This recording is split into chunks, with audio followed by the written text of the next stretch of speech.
Welcome to Trilicus. I'm your host Wayne, and today I'm going to discuss Avengers Endgame.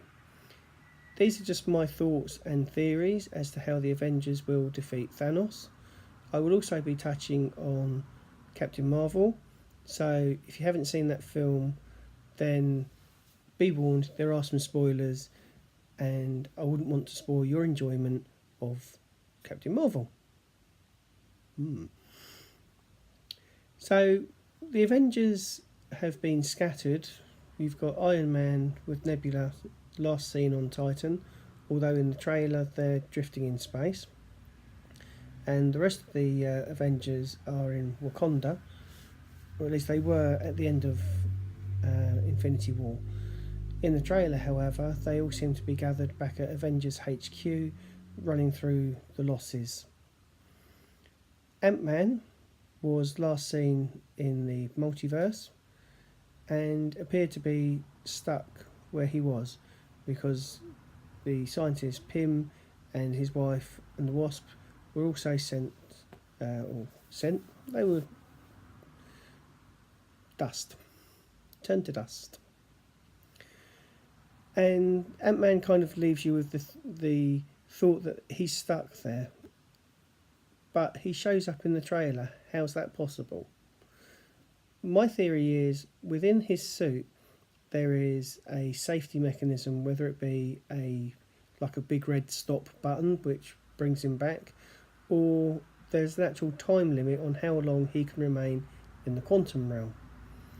I think it's going to be more like a time restriction which he can't surpass, and once it reaches that limit his suit automatically gains its original size and pulls him out of the quantum realm. So that's how I think Ant-Man is brought back into reality. Going by some of the trailers, the Avengers are all lined up at HQ, and they're kind of walking forward in particular order. It looks like they're walking towards the final fight. Depending on what trailer you've seen, and you've probably seen both of them, so you'll know what I'm talking about. In one trailer they're in normal armour and their usual uniforms. In another trailer of the same scene, they're wearing special suits which are kind of like Ant-Man's suit. So there's two possibilities there. Either they've just done two different trailers, or there's a hidden meaning, and the hidden meaning is that they're going to go off into different time zones, different realms, because of the multiverse that they can now access with Ant-Man. My theory is that they're going to be going off into different multiverses and different time periods, but I think they're going to go individually to avoid any major ripple effect in the time, because you don't want to cause a paradox. So I think they'll go off and have their own individual little quest. I don't see them reusing the Infinity Gauntlet because that was totally destroyed and decaying at the end in Thanos's farm at the end of Infinity War. Some people are speculating that they're going to reforge an Infinity Gauntlet, but I've got a slightly different thought on this, and it's a question as well.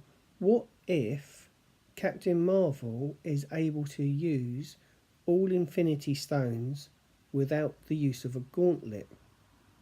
I know, sounds a bit odd, doesn't it? But she has been built up as the most powerful character in the MCU. So I think that's a possibility. I also think that in Captain Marvel there's a couple of corrections that they need to make in Endgame, and that is, the major one for me is where the Tesseract is, because in Captain Marvel the power source that generates the energy required for the drive on the engine that Marvel developed to save the Kree was the Tesseract and the Space Stone.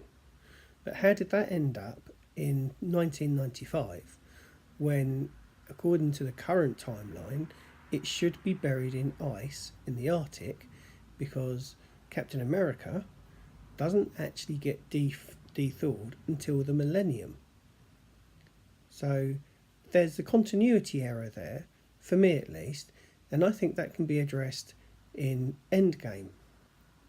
So the crux of my theory is the remaining Avengers will go on their own little quest to gather a Infinity Stone from a different multiverse, and they will bring them all to the current timeline and our place in the multiverse at the same time, and hand them over to Captain Marvel, or Captain Marvel, don't know why I said Marvel, but Captain Marvel will be able to hold all stones in one hand and use all of their abilities and their power. And that's how I think they're going to reverse the snap and defeat Thanos. How they're going to correct some of the timeline issues, i.e. the Tesseract being in the wrong time and place for Captain Marvel, is this. I think the amount of energy that will use, it will send out a ripple effect across the multiverse and time itself, and the Tesseract will then be thrust back in time to 1995 or the early 1990s, correcting the issue as to how the Tesseract is there in the first place for Captain Marvel. That ripple effect will then also cause some changes in current MCU characters. So where there's slight personality changes, like there was with Nick Fury, because he had a slight character personality change, which can be explained by having that ripple effect. It would also help to explain why in Captain Marvel, Nick Fury's going around as is Agent Coulson saying, oh yeah, we're agents of S.H.I.E.L.D., when they didn't actually start saying that they were agents of S.H.I.E.L.D. until Iron Man, which again is set in the new millennium. So really, they should have been saying, and I will read this off because I've got poor memory, Strategic Homeland Intervention Enforcement and Logistics Division, which was kind of like a running joke in Iron Man, until at the very end they say, oh, call us S.H.I.E.L.D. So they can explain that with the same ripple effect. We also know that not every Avenger is going to be surviving Endgame, and this is due to contracts that haven't been renewed. In particular, Captain America, his contract hasn't been renewed. Chris Evans. So that would then lead a void which can be filled by Bucky, because I believe in the characters, the Winter Soldier takes on the mantra of Captain America at some point. So they've had various Captain Americas.